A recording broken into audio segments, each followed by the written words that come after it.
Hi friend, আজ সকাল থেকে ভিডিওটা স্টার্ট করলাম। আজকে সকালে টিফিনের তরকারি করেছিলাম, পটল আলুর তরকারি, রুটি করেছিলাম। আমি তো রুটি খাইনি, সেজন্য আমি মুড়ি খেলাম। রোজ মুসুর ডাল খেয়ে খেয়ে মুখে চড়া পড়ে গেছে, সেজন্য আজ বিমডির ডাল আর মুসুর ডাল একসাথে করে করলাম।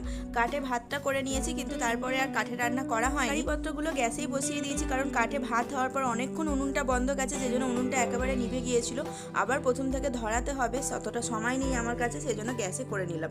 আর আজকে করেছিলাম ঢেঁড়সের তরকারি, ডাল, মাছের ডিমের ভাজা। মাছের ডিম মা খায় না বলে মায়ের জন্য ডিমের পোচ করেছিলাম। আর রোজই ভাবি একটু কম বাসন ফেলবো, কিন্তু কিছুতেই হয় না। দেখো কত বাসনগুলো মেজে এসে রান্নাঘরটা প্রথমে মুছে নিলাম, তারপর পরিষ্কার করে নেওয়ার পর ঘর দালান সমস্ত কিছু পরিষ্কার করে নিয়েছি, বাসনও মেজে নিয়েছি। এখানে হাজব্যান্ডকে খেতেও দিয়ে দিয়েছি।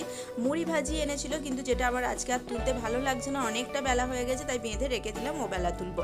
কিছু জামা কাপড় সকালে কেচেছিলাম, সেগুলো ভাঁজ করে নিয়ে স্নান করে চলে এসেছি। আর এই তাল শাঁসটা ভাই আগের দিনে এনেছিল, আজকে খেলাম।